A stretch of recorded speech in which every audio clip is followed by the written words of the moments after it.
Hello guys, welcome back to our YouTube channel Gyan summit में आप सभी का एक बार फिर से स्वागत है। जैसा कि आप लोग के स्क्रीन पर दिख रहा होगा कि जो आज का आपका टॉपिक रहने वाला है वो है आपका साइंस का पार्ट 2, यानी इसके पहले आप लोगों का पार्ट 1 अपलोड कर दिया जा चुका है। जिन लोगों ने भी अभी तक वो वीडियो ना देखा हो तो आप लोग जा करके प्लेलिस्ट में देख लीजिएगा, ठीक है। और कोशिश करूँगा कि उसका जो लिंक है मैं आपको डिस्क्रिप्शन बॉक्स में दे दूँ। चलिए वीडियो शुरू करने से पहले आप लोगों से बोलना चाहूँगा, जिन लोगों ने भी अभी तक हमारे चैनल को सब्सक्राइब ना किया हो प्लीज़ सब्सक्राइब कर लीजिएगा और ज़्यादा से ज़्यादा लोगों तक शेयर कर दीजिएगा, साथ में इस वीडियो को लाइक कर दीजिएगा। आइए हम लोग पढ़ते हैं क्वेश्चन नंबर 1 की तरफ। देखिए यहाँ पे क्वेश्चन नंबर 1 आपका कह रहा है प्रसारी विश्व की संकल्पना किस सिद्धांत के अंतर्गत प्राप्त होती है।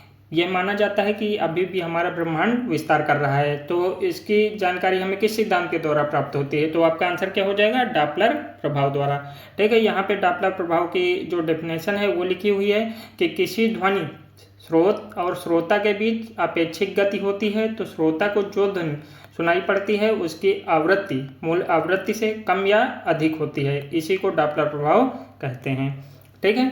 अच्छा समझ में आ गया होगा।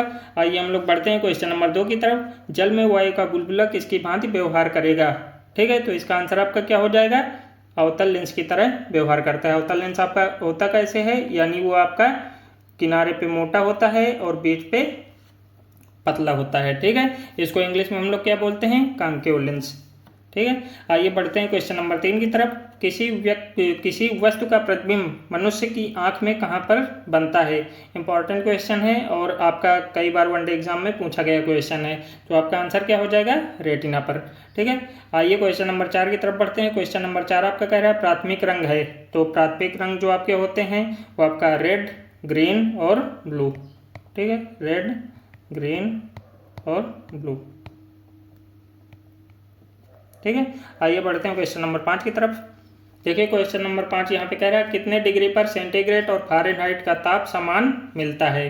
तो आपका आंसर क्या हो जाएगा, -40 डिग्री सी पर आपका जो सेंटीग्रेड होता है और फ़ारेनहाइट होता है उसका ताप समान हो जाता है, यानी इक्वल हो जाता है। आइए क्वेश्चन नंबर 6 की तरफ बढ़ते हैं। किस बिंदु पर फ़ारेनहाइट तापक्रम सेंटीग्रेड तापक्रम का दोगुना हो जाता है। देखिए वहाँ पे इक्वल की बात किया था, यहाँ पे दोगुना होने की बात की गई है, तो आपका आंसर क्या हो जाएगा, -160 डिग्री सी पर, ठीक है। आइए बढ़ते हैं क्वेश्चन नंबर 7 की तरफ। क्वेश्चन नंबर 7 आपका कह रहा है कि थर्मोस्टेट वह यंत्र है जिससे क्या होता है, तापमान स्थिर रहता है, ठीक है। आइए बढ़ते हैं क्वेश्चन नंबर 8 की तरफ। प्रेशर कुकर में भोजन कम समय में तैयार हो जाता है, कारण क्या है, ठीक है। इसको काम को काट के कम कर लीजिएगा, ठीक है। यानी प्रेशर कुकर में भोजन कम समय में तैयार हो जाता है, इसका क्या कारण है, तो जल का क्वथनांक बढ़ जाता है। यहाँ तक आप लोगों को समझ में आ गया है। आइए बढ़ते हैं हम लोग अगले क्वेश्चन की तरफ। देखिए यहाँ पे क्वेश्चन नंबर 9 जो दिया गया है, सिटी स्कैन करने में कौन से कीड़े प्रयोग में लाई जाती हैं। जो हमारा सिटी स्कैन होता है तो उसमें कौन से कीड़ों का प्रयोग किया जाता है, तो आपका एक्स कीड़ों का प्रयोग किया जाता है। आइए क्वेश्चन नंबर 10 को देख लेते हैं। ध्वनि का वेग अधिकतम होता है, तो सबको पता होगा कि जो ध्वनि का वेग होता है वो हमारा ठोसों में अधिक होता है, ठीक है। आइए बढ़ते हैं क्वेश्चन नंबर 11 की तरफ। डायनमो का कार्य होता है, कई बार आपके बड़े एग्जामों में भी ये क्वेश्चन पूछा गया है, तो आप लोग बिल्कुल भी इसको इग्नोर मत करिएगा। तो डायनमो का कार्य हमारा क्या होता है, यांत्रिक ऊर्जा को विद्युत ऊर्जा में परिवर्तित कर देना होता है, ठीक है। आइए क्वेश्चन नंबर 12 को देख लेते हैं। क्वेश्चन नंबर 12 है इलेक्ट्रिक बल्ब का फिलामेंट किस धातु का बना होता है, ठीक है। जो हमारा इलेक्ट्रिक बल्ब होता है उसमें ऐसे ऐसे करके अंदर आपका फिलामेंट लगा होता है, तो इसी की बात कर रहा है। तो ये किसका बना होता है, आपका टंगस्टन का, ठीक है। आइए बढ़ते हैं हम लोग क्वेश्चन नंबर 13 की तरफ। क्वेश्चन नंबर 13 आपका कह रहा है किस सिद्धांत पर जेट इंजन कार्य करता है। तो आपका जेट इंजन जो है रैखिक संवेग संरक्षण के सिद्धांत पर कार्य करता है। इसके बाद आइए क्वेश्चन नंबर 14 देख लेते हैं। टांका एक मिश्र धातु है, जो हमारा टांका होता है वो किसका मिश्रण होता है, तो आपका टिन का। इसका सिंबल क्या होता है, Sn, और शीशे का यानी शीशे का सिंबल क्या होता है, Pb, ठीक है।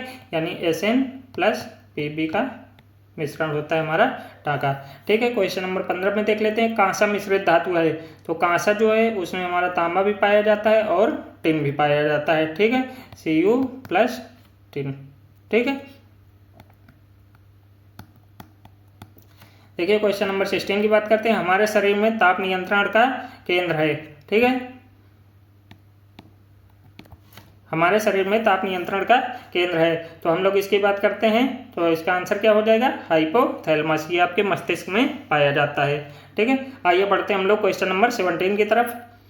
क्वेश्चन नंबर 17 आपका कह रहा है गर्भाशय में भ्रूण को पोषण प्रदान करने वाला ऊतक है। ठीक है, तो इसका आंसर क्या हो जाएगा, प्लेसेंटा। क्वेश्चन नंबर 18 है स्त्रियों की नसबंदी को कहा जाता है, तो इसको क्या बोला जाता है, ट्यूबेक्टोमी। ठीक है, इंपॉर्टेंट क्वेश्चन है। इसी तरह आपका पुरुषों की नसबंदी क्या कहा जाता है, अगला क्वेश्चन है, तो इसको क्या बोला जाता है, वैसेक्टोमी। ठीक है, दोनों क्वेश्चन अच्छे हैं, इनको याद कर लीजिएगा या कहीं पे आप लोग नोट कर लीजिएगा। क्वेश्चन नंबर 20 की बात करें तो क्वेश्चन नंबर 20, मेंडल के नियम तभी लागू होते हैं जब केवल माता पिता शुद्ध प्रजनक हों। ठीक है, यहाँ तक आप लोगों को समझ में आ गया। आइए बढ़ते हैं हम लोग नेक्स्ट क्वेश्चन की तरफ। यहाँ पे क्वेश्चन नंबर 21 है, मेंडल के आनुवंशिकता के नियम किस पर आधारित हैं, तो आंसर क्या हो जाएगा आपका, लैंगिक जनन पर। ठीक है, क्वेश्चन नंबर 22 कह रहा है डायनासोर थे तो किस युग के थे, मेसोजोइक सरीसृप। ठीक है, इसके बाद क्वेश्चन नंबर 23 की बात करते हैं तो पारिस्थितिक तंत्र या इकोसिस्टम की संकल्पना किसने दी है, तो इसका आंसर आपका क्या हो जाएगा, आर्थर टॉन्सले ने। ठीक है, क्वेश्चन नंबर 24 आपका है, मशरूम एक प्रकार का है। इंपॉर्टेंट क्वेश्चन है, कई बार आप लोगों को बड़े एग्जाम में भी देखने को ये क्वेश्चन मिला होगा। ठीक है, मशरूम एक प्रकार का कवक होता है। चलिए बढ़ते हैं हम लोग नेक्स्ट क्वेश्चन की तरफ। यहाँ पे देखिए क्वेश्चन नंबर 25 दिए गए, पादप जगत के उभयचर कहलाते हैं, तो इनको क्या बोलते हैं हम लोग, ब्रायोफाइटा। क्वेश्चन नंबर 26 की बात करें, कवक की कोशिका भित्ति बनी होती है, किसकी बनी होती है, काइटिन की। ठीक है, आप लोग सेलुलोज ना टिक कर देना। क्वेश्चन नंबर 27 की बात करते हैं, पौधों की पत्तियों से पानी के वाष्पीकरण को क्या कहते हैं, तो इसका आंसर क्या हो जाएगा, ट्रांसपाइरेशन बोला जाता है। ठीक है, देखिए हम लोग क्वेश्चन नंबर 28 की बात करते हैं तो इसमें दिया है कैरोलस लिनियस को किस लिए जाना जाता है। ठीक है, तो आंसर क्या हो जाएगा, वर्गीकरण विज्ञान के लिए। ठीक है, आइए बढ़ते हैं हम लोग क्वेश्चन नंबर 29 की तरफ। देखिए क्वेश्चन नंबर 29 है, सजीव जीवों के वर्गीकरण की मूल इकाई क्या है, तो आंसर क्या हो जाएगा आपका, जाति।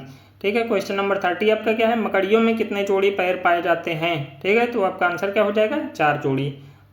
आइए बढ़ते हैं हम लोग नेक्स्ट स्लाइड की तरफ, और यहीं से हमारे वीडियो का एंड होता है। आशा करता हूँ ये वीडियो आप लोगों को पसंद आया होगा, और अगर पसंद आया है तो प्लीज़ लाइक, सब्सक्राइब और शेयर कर दीजिएगा। चलिए मिलते हैं नेक्स्ट वीडियो के साथ में। आप सभी लोगों से अभी विदा लेना चाहूँगा। चलिए बाय बाय।